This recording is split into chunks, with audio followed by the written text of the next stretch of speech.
upaya untuk kita memulihkan hutan ya dari kerusakan karena sebenarnya sektor kehutanan itu di situ ada vegetasi di mana ada proses fotosintesis ya yang berperan menyerap CO2, mengeluarkan oksigen gitu ya. Jadi aktivitas-aktivitas itu adalah untuk salah satunya untuk memulihkan kembali sektor kehutanan dengan kegiatan revegetasi.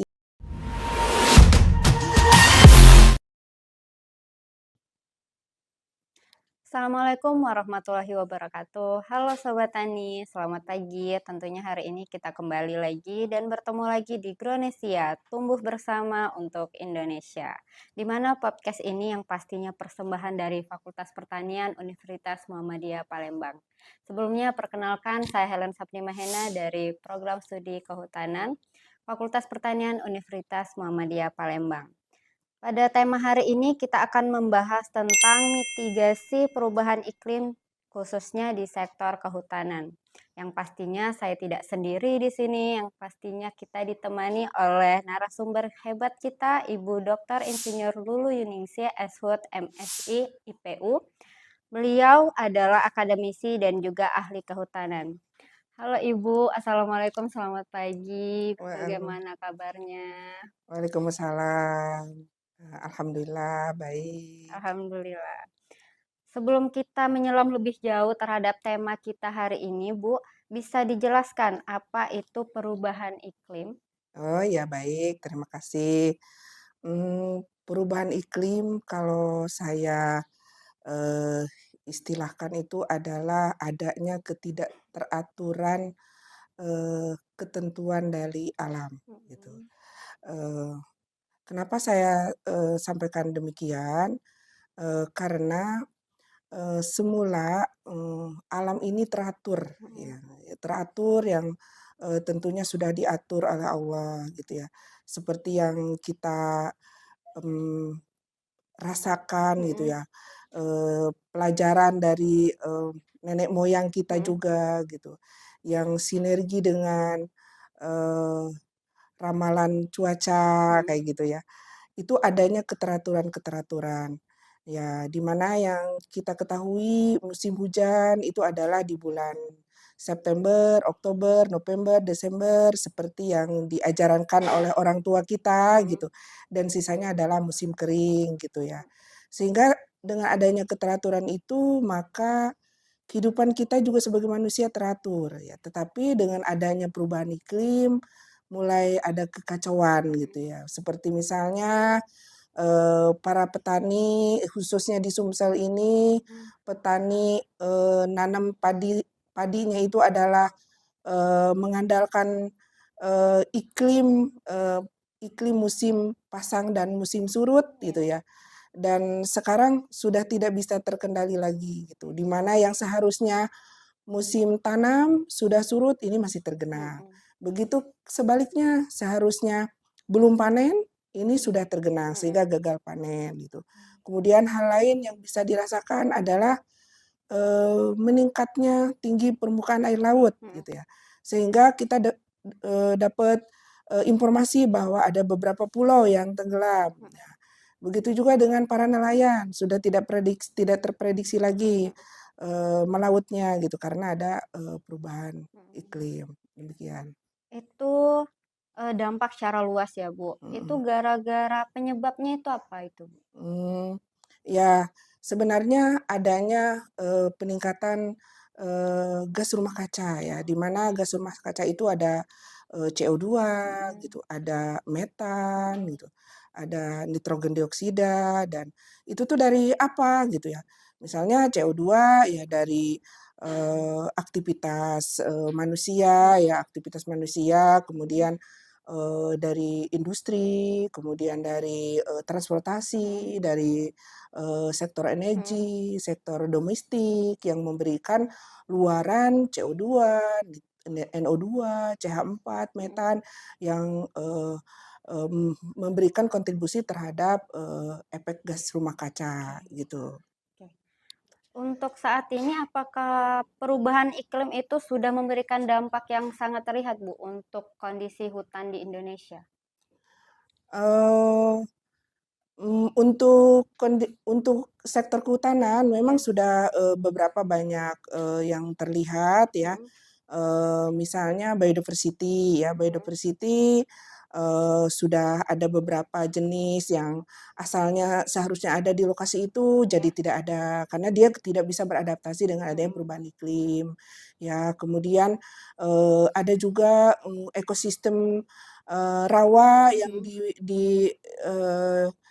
eee ditumbuhi oleh, mmm, tegakan gelam oh, gitu ya, dan adanya terjadi peningkatan, permukaan air laut gitu mhm, ya, kemudian, menjadi gelam itu terendam dengan, ada salinitasnya, mhm, maka, ada hamparan gelam tuh mati. Fenomenanya sudah, terjadi, mhm, demikian. mhm, Ya, itu untuk sektor kehutanan. mhm. Maka dari itu kita perlu melakukan mitigasi tadi sesuai dengan tema kita ya, Bu. Eee, jadi bisa dijelaskan secara sederhana, Bu, apa yang dimaksud dengan mitigasi dari perubahan iklim ini? Ya. Mitigasi itu, bisa diartikan adalah, upaya pengurangan Mhm, atau pencegahan. oke, Ya, mhm, secara simpelnya demikian, mhm, mitigasi itu adalah upaya pengurangan mhm. atau pencegahan. Kalau mitigasi perubahan iklim dalam sektor kehutanan, Bu, bagaimana?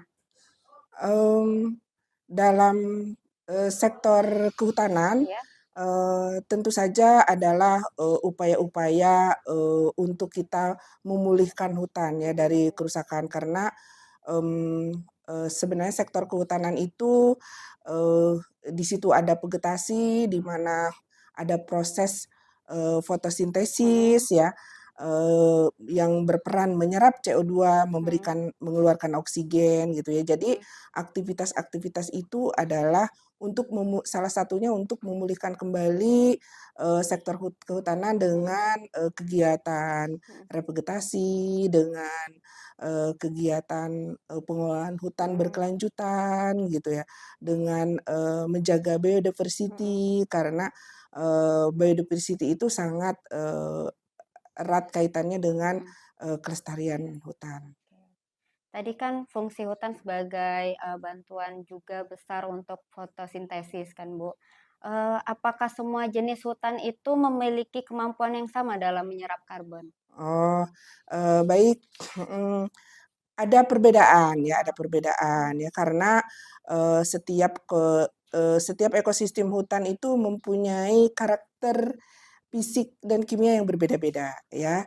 Jadi, bagaimana ekosistem lahan gambut, Mhm, bagaimana ekosistem lahan mangrove, dan bagaimana, ekosistem, hutan daratan ya. mhm, Ya, pada umumnya, semua, vegetasi ya, eee mempunyai fungsi fotosintesis, mhm, tetapi karena karakter fisik kimianya yang berbeda, maka ada perbedaan mhm, gitu ya. Jadi untuk lahan gambut itu, mempunyai simpanan karbon yang, lebih banyak gitu oke, ya, lebih banyak simpanan karbon yang lebih banyak bahkan, eee, bisa 20 kali lebih lebih banyak daripada, lahan mineral mhm, untuk daya simpan karbonnya, karena yang dari sifat karakteristik gambut sendiri. mhm, Nah, untuk di daerah mangrove itu serapannya yang, lebih tinggi gitu, bahkan, eee, bisa menyerap 5 kali, lebih tinggi untuk serapannya mhm. dibanding dengan, hutan daratan gitu. Jadi, itu ada perbedaan karena memang, ekosistem yang berbeda. Oke. Kalau untuk sekarang kita melihat kondisi hutan di Indonesia, jika dilihat dari fungsinya itu bagaimana, mereka menjaga iklim kita, Bu? Apakah sudah berapa persen turunnya, apa bagaimana? Mmm, eee, bagaimana kontribusi kontribusi masyarakat, terhadap, perubahan iklim gitu ya. Mhm, Memang bervariasi ya, ada masyarakat yang memang, sudah menyadari, memahami, menyadari, ada juga yang memang belum gitu ya. Sehingga aktivitas-aktivitas masyarakat juga bervariasi, ada yang belum paham, yang memberikan kontribusi terhadap apa namanya, emisi gitu. Tetapi ada juga beberapa masyarakat yang sudah paham justru memberikan partisipasi mengurangi emisi gitu. Oke. Kita sekarang bicara ke upaya dan kebijakan, Bu. Sekarang ini bagaimana kebijakan dan langkah yang dilakukan oleh pemerintah terkait dengan perubahan iklim, terutama di sektor pertanian? Eee, Memang karena perubahan iklim ini adalah bukan hanya isu lokal maupun isu nasional, tetapi menjadi isu global ya gitu. Maka isu perubahan iklim ini memang sudah menjadi urusan internasional gitu ya. Jadi ada pemerintah itu ada yang sudah ikut meratifikasi ya apa namanya beberapa ketentuan yang sudah diatur dari internasional gitu ya. Sehingga ada beberapa program untuk mendukung itu ya dari pemerintah. Untuk sektor kehutanan ada Volunetzing, kemudian ada RIDD ya.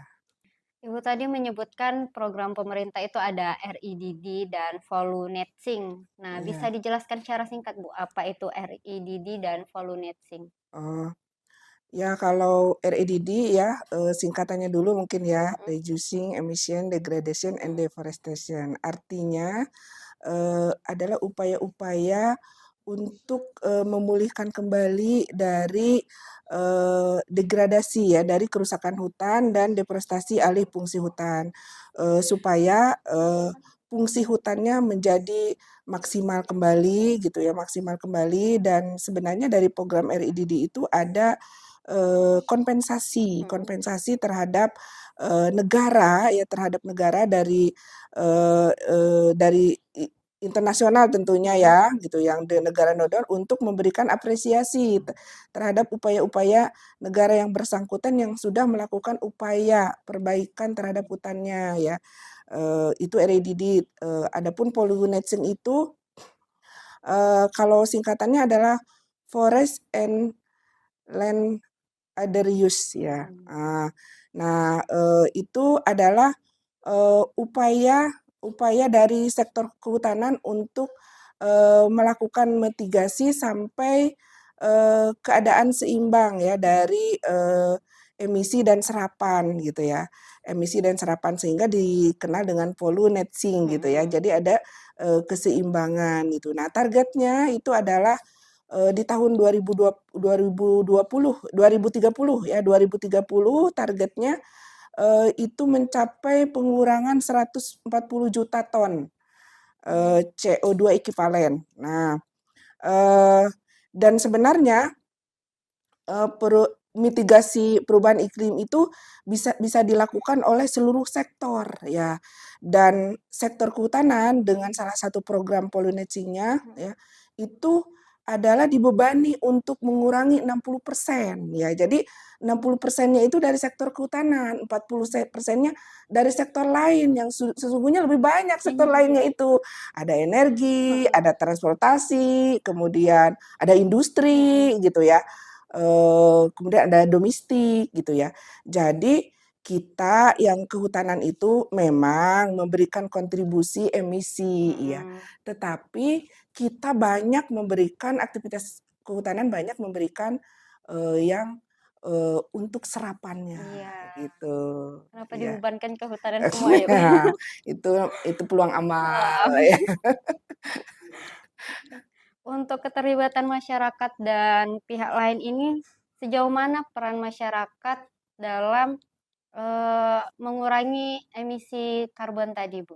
Ya, eee masyarakat, tentu saja, sebenarnya masyarakat sudah ada ya yang sekarang yang, apa namanya, secara tidak langsung mereka adalah sudah memberikan kontribusi dalam, mitigasi iklim, memberikan serapan dengan cara apa? Dengan cara melakukan perkebunan yang baik, yang ramah lingkungan, kemudian pertanian berkelanjutan, kayak gitu ya. Sudah ada, walaupun disadari atau tidak Oh, gitu ya, tetapi ada juga masyarakat masyarakat yang masih memberikan kontribusi terhadap apa namanya, emisi mhm, ya.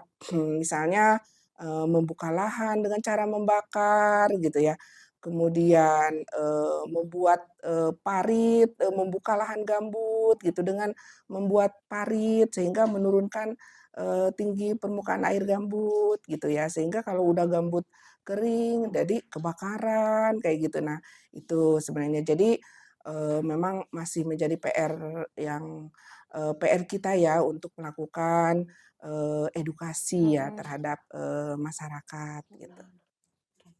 Kita sudah membahas upaya dan kebijakan yang dilakukan oleh pemerintah, dan sekarang kira-kira apa saja tantangan terbesar dalam menjaga hutan agar tetap bisa mendukung upaya mitigasi iklim?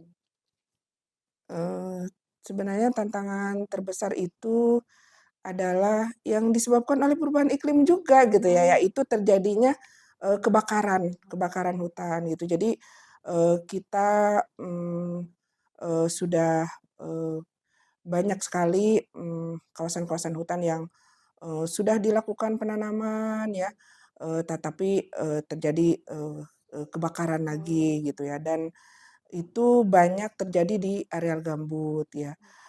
Sehingga memang, sekarang ada moratorium untuk, apa namanya, Mmm, menunda, perizinan dalam hal, oh, yang berusaha di mhm, areal gambut gitu.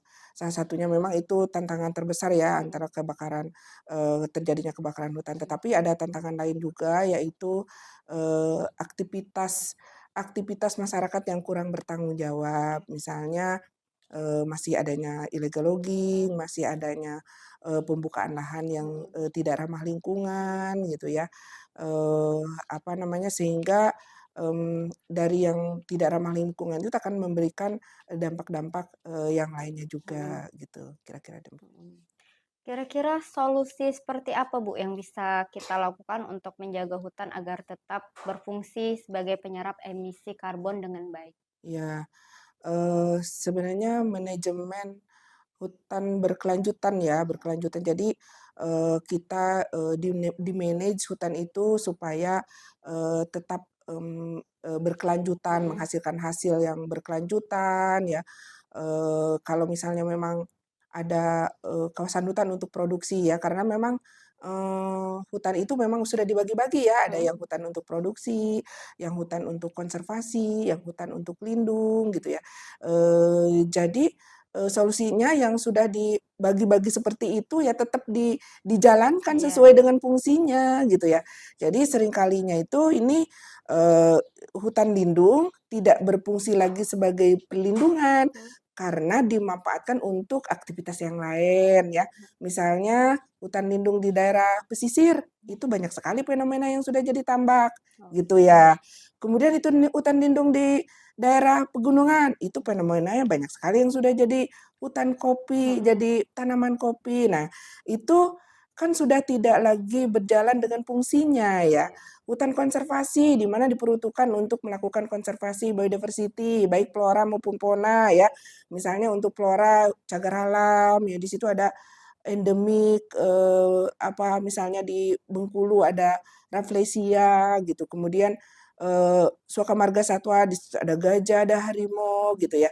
Nanti kalau misalkan, tidak difungsikan sesuai dengan fungsinya, bisa jadi biodiversity-nya juga berkurang atau mungkin malah hilang mhm, gitu. Ya jadi upayanya ya sebenarnya dengan keadilan bahwa, apa yang sudah dibagi-bagi sesuai dengan fungsinya, dijalankan baik, sesuai dengan fungsinya. Hutan produksi, untuk produksi boleh, mhm, tetapi di-manage produksi yang mhm, berkelanjutan. Nah, kalau berkelanjutan, ya dijaga gitu kelestariannya, tanahnya untuk supaya tetap subur bagaimana, hasilnya untuk supaya itu tetap maksimal bagaimana, dengan memilih jenis dan pemeliharaan itu oke. kira-kira. Untuk sekarang itu apakah ada teknologi yang dapat membantu untuk menjaga hutan atau memantau hutan, Bu? Oh, ya tentu saja gitu ya. Mhm, Jadi untuk monitoring, kebakaran itu sekarang sudah pakai satelit ya, mhm, sudah pakai satelit. Jadi, terutama ada perusahaan-perusahaan yang sudah memang memakai demikian gitu ya. mhm, Jadi untuk memonitor di mana titik-titik api, jadi bisa, melakukan, sigap dini gitu iya, ya, gitu, dengan, pemantauan kebakaran gitu. Kemudian juga dengan, eee pengelolaan, hutan hutan atau pengelolaan hutan dan lahan yang berada di lahan gambut. Itu melakukan, teknologi, manajemen air, ya water management, di mana sistem buka tutup mhm. kanal gitu ya, supaya bisa mengatur, tinggi permukaan air ya, untuk, menjaga, keseimbangan, pembasahan di lahan gambutnya gitu. Nah, tadi kita sudah membahas tentang perubahan iklim, peran hutan dalam mengurangi dampak iklim, upaya dan kebijakan pemerintah, serta tantangan dan solusinya, Bu. Nah, terakhir nih, Bu, apa pesan atau harapan yang ingin Ibu sampaikan kepada masyarakat, terutama generasi muda, agar lebih peduli pada hutan dan perubahan iklim? Ya, sebenarnya kan kalau kita bicara perubahan iklim bukan hanya kita sebagai orang kehutanan, lalu kita Ya, sektor kehutanan ya. Namanya perubahan iklim ini udah isu global mhm, dan berbagai sektor. Dan yang memberikan kontribusinya bukan hanya sektor kehutanan saja betul, gitu loh, tetapi semua sektor gitu ya, semua sektor. Dan tadi sudah di awal sudah saya sampaikan bahwa, perubahan iklim itu adanya ketidakteraturan mhm, ketentuan alam yang iya, sudah teratur ya, yang penyebabnya memang adanya gas rumah kaca, mhm, tetapi adanya gas rumah kaca itu adalah disebabkan oleh aktivitas manusia itu sendiri gitu ya, yang, melakukan melakukan industri yang tidak, menaati ramah lingkungan, kemudian, eksploitasi, energi yang tidak juga ramah lingkungan, sehingga, dampaknya untuk manusia itu sendiri gitu loh. Padahal, Allah sudah, membuat ini semuanya teratur gitu loh, dan sudah mengingatkan kepada kita sebagai manusia, sebagai khalifah fil ard gitu ya. mhm, Itu di surat Al-A'raf ayat 56 ya. mhm, Yang artinya, janganlah kamu membuat kerusakan di muka bumi, eee, setelah semuanya sudah diatur dengan baik oleh Allah, kayak mhm, gitu ya. Jadi, sebenarnya yang sudah membuat ketidakteraturan itu adalah aktivitas kita iya, sendiri, gitu ya. Kemudian ada lagi di surat Ar-Rum ayat 41 ya, yang mhm, artinya telah tampak kerusakan di darat dan di laut disebabkan perbuatan manusia, dan Allah membuat merasakan sebagai akibat dari kerusakan itu agar mereka kembali ke jalan yang benar, mhm, ya. Ya, jadi di situ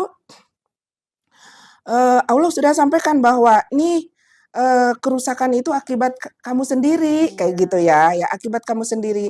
Tetapi, karena Allah Maha Rahman, Allah Maha Rahim, sehingga di ujungnya, Allah mengharapkan supaya kita semuanya berpikir ya mhm, dengan, apa namanya, teguran dari Allah itu supaya, kita, kembali ke jalan, yang baik gitu mhm, ya. Jadi, apa namanya, closing mungkin dari saya ya.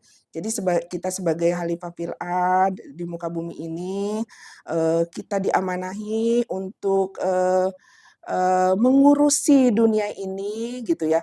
Sebagai khalifah fil ard itu kita sudah dapat, apa namanya, sudah dapat fasilitas gitu ya. mhm, Jadi kita ini sebagai, apa namanya, mempunyai jabatan Khalifah Pil'ad. Nah, jabatan di dunia aja ada fasilitas, iya, misalkan mobil dinas, rumah dinas. Nah, kita sebagai Khalifah Pil'ad diberikan fasilitas ya oleh Allah itu. Ala apa? Bumi beserta isinya. Jadi bumi beserta isinya itu adalah fasilitas untuk kita sebagai Khalifah fil ard. Nah, sekarang bagaimana kita cara mengelolanya itu? Ya, mmm, Allah sudah memberikan arahan di dalam Al-Qur'an dengan cara bijaksana, jangan Iya. berlebihan. Iya. Nah, mari kita, kembali gitu ya, kembali kepada, eee amanah kita sebagai ahli papil ad itu menjaga bumi. Iya, Oke, terima baik. kasih Ibu. Baik, terima kasih banyak Ibu atas waktu dan kesempatannya. Ibu telah bersedia membagi ilmu serta Mhm. pengetahuannya mengenai mitigasi perubahan iklim khususnya di sektor kehutanan. Nah, itu tadi sahabat tani, jika ada pertanyaan mengenai topik kita kali ini bisa dituliskan di kolom komentar. Jangan lupa terus saksikan podcast Gronesia yang menarik dan juga menghadirkan informasi yang edukatif. Tentunya bersama Gronesia, tumbuh bersama untuk Indonesia. Saya Helen Sapni Mahena, mohon undur diri. Wassalamualaikum warahmatullahi wabarakatuh. Wassalam.